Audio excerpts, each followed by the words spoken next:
मंगल भवन अमंगल हारी द्रवहु सुदशरथ अजिर बिहारी। यानी जो मंगल करने वाले और अमंगल को दूर करने वाले हैं वो दशरथ नंदन श्री राम हम पर अपनी कृपा करें। हमारे इस खास शो यही मुहूर्त है, शुभ मुहूर्त है, में आपका स्वागत है। जी हाँ, मैं हूं आपके साथ मेनका चौधरी। 500 सालों बाद वो शुभ मुहूर्त आया है जब रामलला फिर से गर्भगृह में विराजमान होने जा रहे हैं। जनवरी 2024 में वो शुभ घड़ी आएगी जब रामलला की प्राण प्रतिष्ठा होगी नए और भव्य मंदिर में। तो उस वक्त के सितारे क्या कह रहे होंगे ये हम जानेंगे। उस वक्त आप ऐसा क्या करें अपने घर पर कि श्री राम की कृपा आपके परिवार पर बरसे, ये हम आपको बताएंगे। और इस खास शो में इस वक्त हमारे साथ बहुत ही खास मेहमान स्टूडियो में मौजूद हैं। मैं उनसे आपका तारुफ करा देती हूँ। ज्योतिषाचार्य मनीषा आहूजा जी हमारे साथ हैं। ज्योतिषाचार्य ज्योति थपलियाल जी, बहुत बहुत स्वागत आपका। हमारे साथ हैं ज्योतिषाचार्य नीति शर्मा जी, आपका भी बहुत बहुत स्वागत है। और हमारे साथ है ज्योतिषाचार्य रूपा बुधिराजा जी। और हमारे साथ बहुत ही खूबसूरत ज्योतिषाचार्य वान्या आर्या जी भी मौजूद हैं। तो हम अपने मेहमानों से चर्चा करेंगे और जानेंगे कि आपको और हमें उस वक्त क्या करना चाहिए जब रामलला विराजमान हो रहे होंगे अपने नव्य भव्य मंदिर में। उस वक्त हम ऐसा क्या करें कि हम सब पर राम की कृपा बरसे और साथ ही उस अद्भुत पल का हिस्सा हम भी बन सके, भले ही हम अयोध्या में हो या ना हो, अपने घर पर हो। तो क्या करना चाहिए हमें, इस पर हम चर्चा करेंगे। हमारी ऑडियंस भी हमारे साथ मौजूद है, उनकी भी राय, उनके भी सवाल होंगे। सजा दो घर को गुलशन सा, अवध में राम आए हैं। तो देखा आपने, पूरे देश में रामलला की प्राण प्रतिष्ठा को लेकर जबरदस्त उत्साह है। आज जो हम आपको बताने जा रहे हैं वो आपकी किस्मत बदल सकता है। सबसे पहले मैं चलती हूँ अपनी पहली मेहमान मनीषा आहूजा जी के पास और मेरा आपसे सवाल है कि जिस शुभ घड़ी में रामलला विराजमान होंगे उस घड़ी के नक्षत्र तारे क्या कह रहे हैं और कैसे ये घड़ी 500 सालों बाद बेहद शुभ होने जा रही है। अखंड भारत का सूर्य चक्र अग्नि चक्र अवध है, अयोध्या। और अब अयोध्या में श्री राम की प्राण प्रतिष्ठा होने वाली है। अग्नि चक्र प्रचंड है। हम जनवरी 2024 के ग्रह नक्षत्र की बात करते हैं जिस दौरान ये पूजा, ये अर्चना और ये प्राण प्रतिष्ठा जिसका सदियों से मैं कहूंगी हमें इंतजार है, वो होने जा रहा है। ये जो समय है जनवरी 2024 का जिसमें ये प्राण प्रतिष्ठा होगी, 15 जनवरी को मकर संक्रांति है, सूर्य उत्तरायण के होंगे। आप सभी जानते हैं कि भीष्म पितामह जिनको इच्छा मृत्यु का वरदान था, उन्होंने इंतजार किया उत्तरायण के सूर्य का अपने प्राणों का त्याग करने के लिए। उत्तरायण के सूर्य में सभी शुभ कार्य होते हैं और ये उसी धारा के अंतर्गत होगा ये प्राण प्रतिष्ठा। 17 सायकाल से 25 जनवरी जब पूर्णिमा है, ये समय है शाकंभरी नवरात्र का जिसके अंतर्गत ही ये प्राण प्रतिष्ठा हो रही है। ये पौष अष्टमी और पौष पूर्णिमा के बीच की प्रतिष्ठा है जो शाकंभरी नवरात्रों में आ रही है। तो देवी शक्ति का आवाहन हो रहा है इस काल में, इस समय के अंतर्गत दैविक शक्ति का आवाहन भी हो रहा है क्योंकि नवरात्र हैं, शाकंभरी नवरात्र। एक ऐसा युग लाएगा, एक ऐसा युग परिवर्तन लाएगा जहां धर्म ध्वजा लहराएगी, ये निश्चित जान लीजिए। इसलिए परिवर्तन बहुत है अब जो आने वाला समय है उसमें, मगर सनातनी धारा का उत्थान है और जैसा कि मैंने कहा अब धर्म का उत्थान है। तो धर्म के उत्थान का वक्त आने वाला है। जी हाँ, कहते हैं ना, होई ही सोई जो राम रचि राखा, को करी तर्क बढ़ावे साखा। देखा आपने, जिस घड़ी में रामलला विराजमान होंगे वो कैसे बहुत ही शुभ घड़ी होने वाली है। लेकिन सवाल यह है कि क्या इस शुभ घड़ी का लाभ आपको और हमें मिल सकता है। जब रामलला की प्राण प्रतिष्ठा हो रही होगी उस दौरान आपको क्या करना है, आप अपने घर पर कैसे पूजा पाठ और मंत्रोच्चारण कर सकते हैं, ये जानने के लिए चलते हैं हम अपनी दूसरी मेहमान ज्योति थपलियाल जी के पास। जब रामलला की प्राण प्रतिष्ठा पूजा हो रही होगी अयोध्या में, उस दौरान लोग घरों में क्या कर सकते हैं ताकि उन्हें इस शुभ घड़ी का लाभ मिल सके। ज्योति जी, देखिए, हरि अनंत हरि कथा अनंता, कहहि सुनहि बहु विधि सब संता। जो हरि अनंत हैं, उनके लिए जो हर्ष हो रहा है इस वक्त वो भी अनंत है। वो किस तरह कहा जाए, उसे शब्दों में बयान नहीं किया जा सकता। 500 साल के लंबे अंधियारे के बाद एक रोशनी की जो सुबह है वो हो रही है। इसके साथ ही आप ये देखिए, एक लंबे संघर्ष के बाद ये हर्ष की घड़ी आई है। इस हर्ष की घड़ी में हम और आप हम सब अयोध्या में तो नहीं होंगे, ना ही हम अयोध्या में बसते हैं, लेकिन प्रभु राम हम सबके हृदय में बसते हैं। और इस पावन घड़ी में हम भी कुछ पुण्य कमा सकते हैं। तो हम क्या करें? देखिए, ये जो दिन है ना, ये किसी भी तरह से दीपावली से कम नहीं है। 500 साल बाद भगवान श्री राम की जो मूर्ति है वो मंदिर में स्थापित होने जा रही है। तो आप एक छोटा सा कार्य कर सकते हैं, आप दीप दान कीजिए। देखिए, हमारे शास्त्रों में दीप दान जो है रोशनी का वो बहुत महत्व है। मंदिर में जाके कीजिए, चौराहों पे, वीराने में, जहाँ पर कोई नहीं आता, जगमगा दीजिए अपने घर को, अपने आंगन को, अपने घर के मुख्य द्वार पर एक दिया। बहुत रोशनी नहीं कर सकते हैं तो कम से कम एक दीप का दान आप जरूर करें। इसके साथ ही आप और क्या कर सकते हैं? देखिए, आप अगर आपसे हो पाए तो अखंड रामायण का पाठ अपने दोस्तों के साथ, अपने बंधुओं के साथ, अपने परिजनों के साथ आप मिलकर करें। लेकिन मुझे पता है कि बहुत सारे लोग ऐसे हैं जो ये अखंड रामायण का पाठ नहीं कर सकते। एक पूरा दिन अगर अखंड रामायण 24 घंटे कम से कम लगते हैं। तो आप ये कर सकते हैं कि एक संकल्प ले लीजिए और उसके बाद 9 दिन के लिए इस अवधि में आप ये पाठ पूरा कीजिए। अगर आपसे ये ना हो पाए, अब भी ऐसे बहुत से लोग हैं जिनके पास अब भी समय नहीं होगा इतना सब करने के लिए, तो भी आपके लिए एक छोटा सा उपाय और है। पूरे रामचरितमानस में एक कांड है जिसका नाम है उत्तरकांड। जी, बहुत खुशी हुई आप सबको पता है कि वो उत्तरकांड है। ये वो कांड है जहाँ पर भगवान श्री राम अयोध्या में वापसी कर रहे हैं और जो अयोध्या जो जन है वो खुशी मना रहे हैं विजय की, भगवान की महिमा का उसमें वर्णन है। तो कम से कम आप इतना समय निकाल सकते हैं कि आप उत्तरकांड का अध्ययन कर लें। संत तुलसीदास जी ने कहा है उत्तरकांड में ही, बार बार बर मांग हूँ, हर्ष देहु श्री रंग, पद सरोज अन पायनी, भक्ति सदा सत्संग सियावर, राम जय जय राम, मेरे प्रभु राम जय जय राम। इसका अर्थ यह है कि भगवान से तुलसीदास जी कह रहे हैं कि प्रभु मैं बार बार आपसे एक वर मांगता हूँ कि आपके चरणों की मुझे भक्ति मिले, मुझे उसका सत्संग मिले। आपके को जीवन में जो कुछ चाहिए वो सिर्फ एक नाम के सहारे। तो अगर आपके पास बिल्कुल समय नहीं है तो सिर्फ राम राम राम राम राम, इस नाम के साथ आप यदि जब मूर्ति की वहां प्राण प्रतिष्ठा हो रही हो भगवान राम की, तो आप अपने घरों में इतना तो कर ही सकते हैं। बिल्कुल, है ना? कर सकते हैं आप सभी। मेरा सवाल है कि अगर इस मुहूर्त में अगर हम गृह प्रवेश कराते हैं किसी नए घर का, तो वो कैसा रहेगा?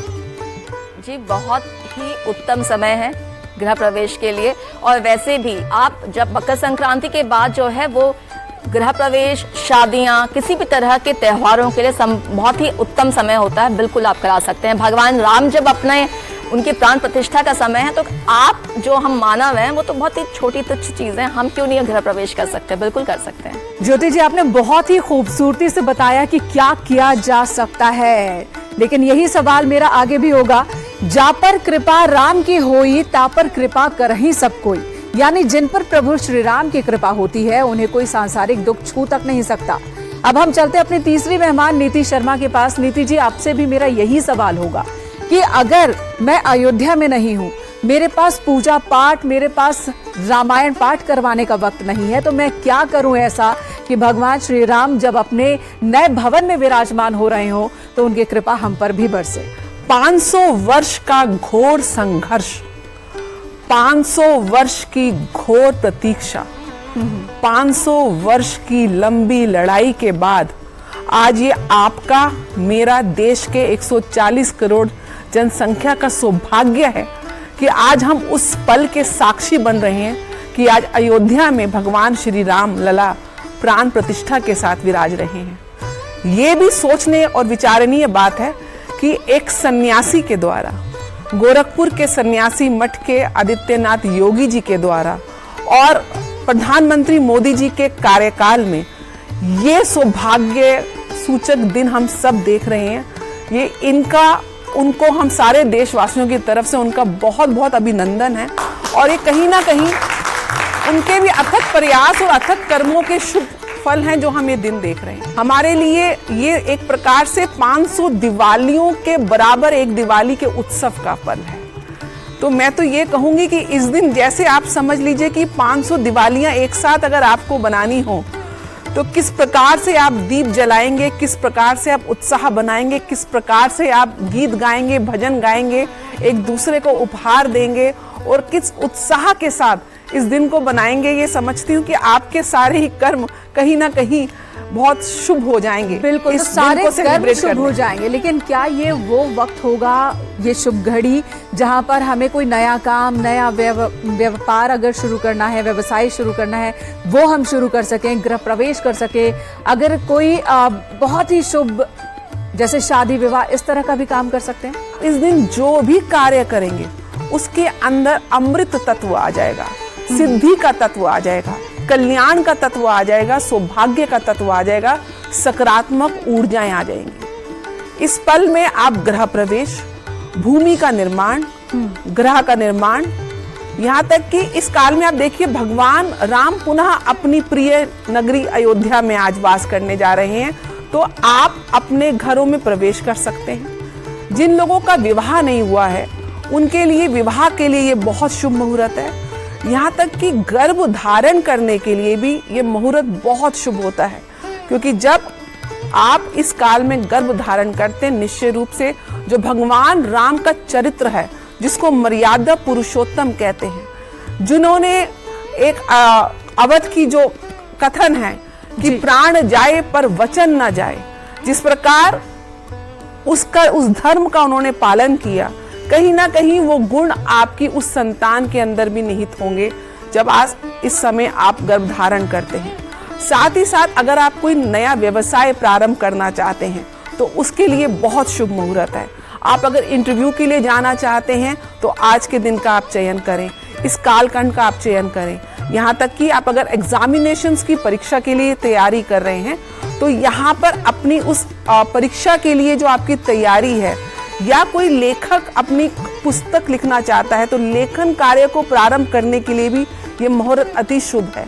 किसी भी प्रकार के आपको अचल संपत्ति बनानी है या धन को संचय करना है, ज्वेलरी के फॉर्म में आपको सोना खरीदना है या कहीं इन्वेस्टमेंट करनी है मार्केट में, उसके लिए भी ये दिन बहुत शुभ है। यानी कि इस कालखंड में आप जहां भी इन्वेस्टमेंट करेंगे, क्योंकि इस समय चंद्रमा और जो सूर्य हैं वो त्रिकोण में, अर्थ का मतलब है धन त्रिकोण में गोचर कर रहे हैं। कहीं ना कहीं अर्थ संचय के लिए ये बहुत ही शुभ समय है। जो लोग किसान हैं, बीज रोपण के लिए, खेती के लिए, फसल की कटाई के लिए भी ये बहुत ही शुभ मुहूर्त है। अगर आप कोई गाड़ी परचेस करना चाहते हैं या जो लोग पशुपालन के कार्य में हैं तो पशु को खरीदना चाहते हैं, उसके लिए भी ये मुहूर्त बहुत शुभ है। तो एक प्रकार से आप इस मुहूर्त में कोई भी शुभ कार्य अगर आप प्रारंभ करते हैं तो निश्चित रूप से उसकी सफलता आपको निश्चित करती है ये शुभ मुहूर्त का कार्य। जेही के तेही पर सत्य सनेहू, सो तेही मिलही न कछु संदेहू।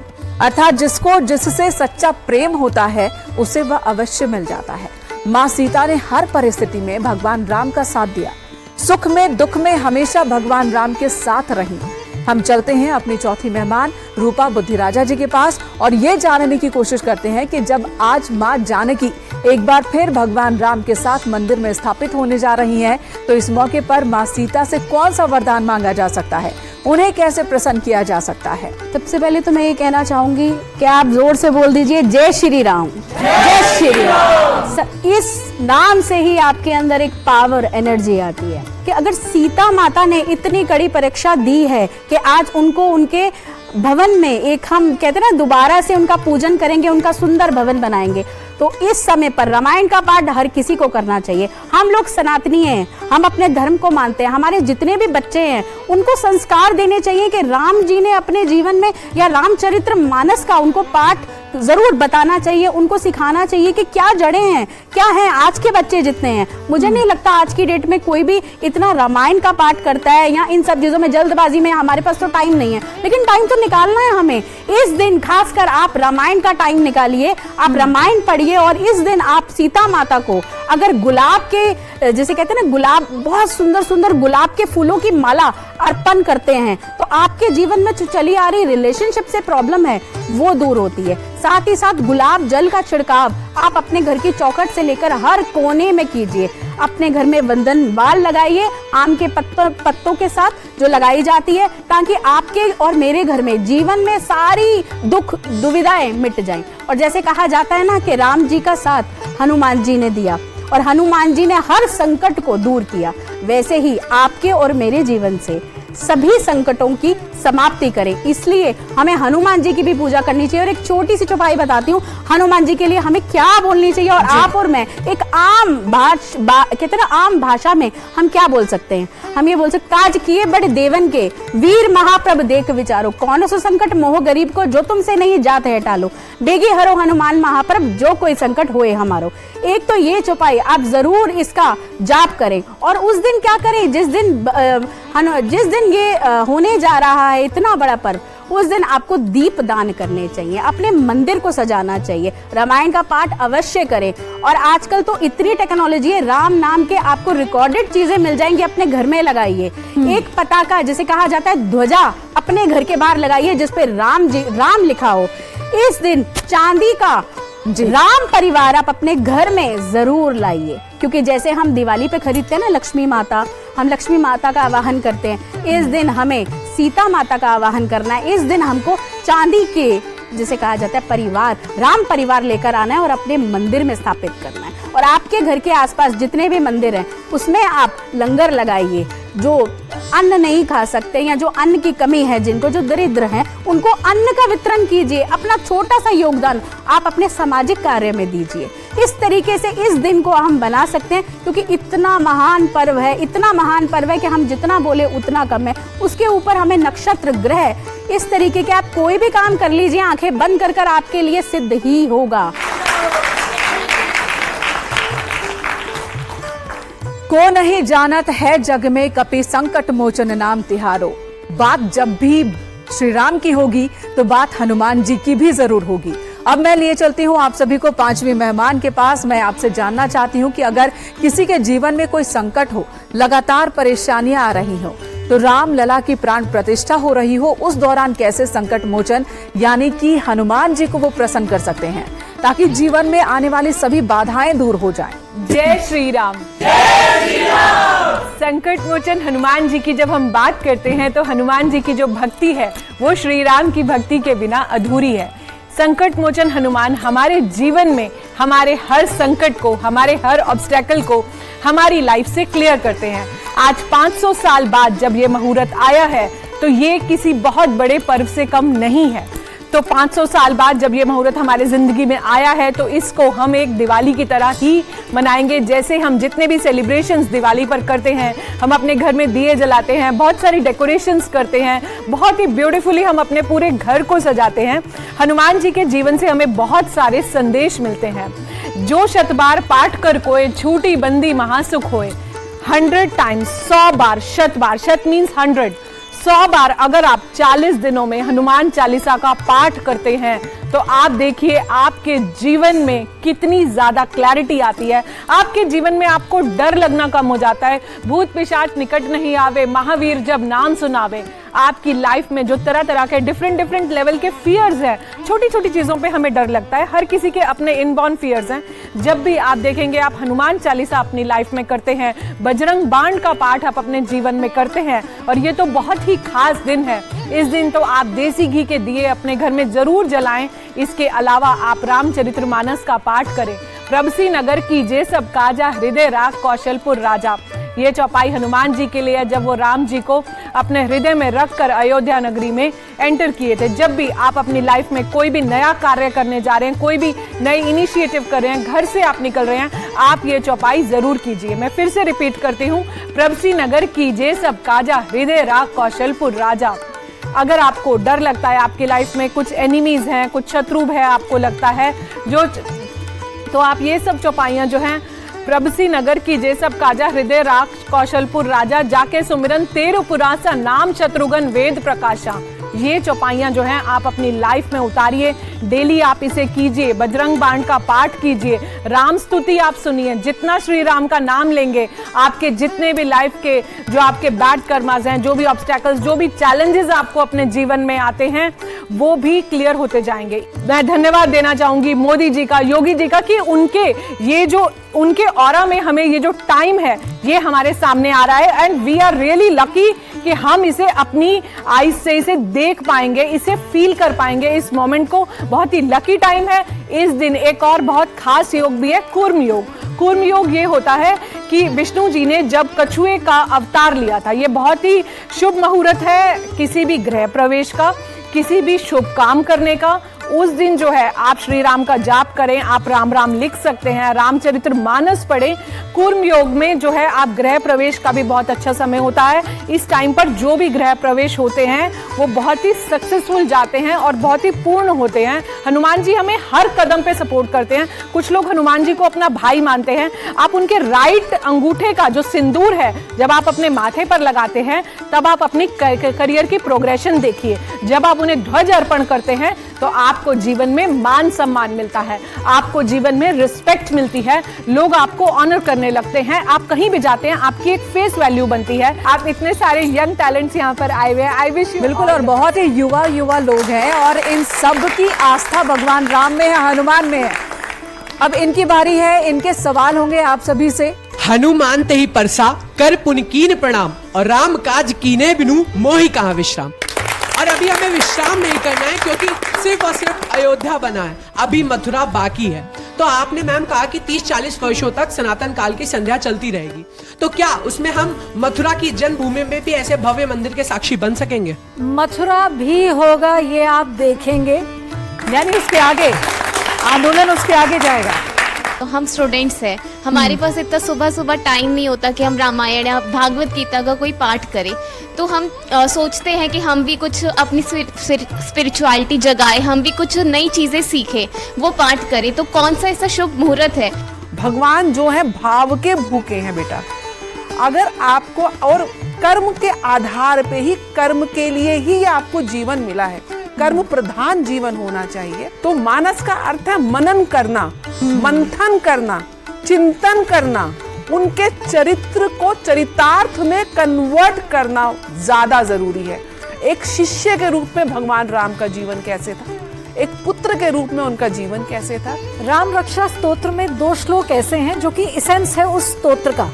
उस स्तोत्र में सिर्फ 2 श्लोक, आपके पास टाइम नहीं है, आप स्टूडेंट हैं, उस 2 श्लोक को एक एंटिटी समझ के 27 बार उसका जाप कर लीजिए। लोकाभिरामम रणरंग धीरम, राजीव नेत्रम रघुवंशनाथम, कारुण्य रूपम करुणाकरम तम श्री रामचंद्रम शरणम प्रपद्ये। मनोजवम मारुत तुल्य वेगम, जितेन्द्रियम बुद्धिमताम वरिष्ठम, वातात्मजम वानर यूथ मुख्यम, श्री रामदूतम शरणम प्रपद्ये। ये 2 श्लोक हैं, इनका 27 बार जाप, whenever you get the time। इससे ऊपर उपाय नहीं। सिर्फ राम का नाम लिखते रहिए, वो कॉपी भरते रहिए, आपके काम सारे अपने आप ही सफल हो जाएंगे। चलिए, क्या ये जो राम मंदिर का जो प्राण प्रतिष्ठा होगी, क्या उसके बाद हम ये भी समझेंगे कि राम जी के चरित्र का भी हमारे परिवार पे मतलब अनुकूल प्रभाव पड़ेगा? मैंने जैसे अभी बताया कि राम का पूरा जीवन ही उनको मर्यादा पुरुषोत्तम, उस चरित्र को आपको यथार्थ में उसको जीने की आवश्यकता है। हर रिश्ते को और उनकी हर जिम्मेदारी को जैसे उन्होंने निभाई, चाहे वो एक पति के रूप में, चाहे पिता के रूप में, चाहे पुत्र के रूप में, और चाहे भाई के रूप में। क्योंकि रावण जो है, जिस पे विजय प्राप्त करी, माँ सीता के सम्मान के लिए भगवान राम वानरों की सेना से, महाबलशाली राक्षसों से जो लड़ गए और उसके बाद विजय प्राप्ति करी, तो उसका एक ही आधार था, उनका चरित्र। और तब रावण ने भी बोला था कि हे राम मुझे अंत में ये बोला था कि काश मेरे पास भरत जैसा भाई होता। वाकई क्योंकि- विभीषण और भरत में यही जी अंतर है। बिल्कुल। दिल श्री राम है और दिलबर की रजा सीता है। तो ये अगर हम लोग इसको अपने मन में ढालते हैं तो मुझे लगता है कि ऐसी कोई बात नहीं होगी, क्योंकि राम जो है प्रेम की भी प्रतीक है और सच्चाई के भी प्रतीक है, और वो राम सबके चहेते हैं। जिसके ससुर राजा, जिसके पिता राजा, जिसका पति राजा, पर फिर भी पति की आज्ञा पे कुछ सोचे बिना वन में चली जाके 14 वर्ष निभाती है, वो है सनातन की नारी। और कोई है जो कुछ कहना चाहता है? ये अपने अंदर के राम को कैसे जगाए? राम नाम के हीरे मोती मैं बिखराऊं गली गली, ले लो कोई राम का प्यारा शोर मचाऊं गली गली। राम नाम आधार जिन्हें वो जल में राह बनाते हैं, जिन पर कृपा राम करे वो पत्थर भी तिर जाते हैं। तो देखा आपने कैसे 500 सालों बाद वो शुभ घड़ी आने वाली है जब हमारे आराध्य भगवान राम वापस अपने मंदिर में विराजेंगे। तो इस मौके पर आप भी घर बैठे वो सब कुछ कर सकते हैं जो हमने आपको बताया और प्रभु श्री राम का आशीर्वाद हासिल कर सकते हैं। फिलहाल हमारे इस खास पेशकश में इतना ही। जय श्री राम। बहुत बहुत धन्यवाद आप सभी का हमारे इस शो का हिस्सा बनने के लिए।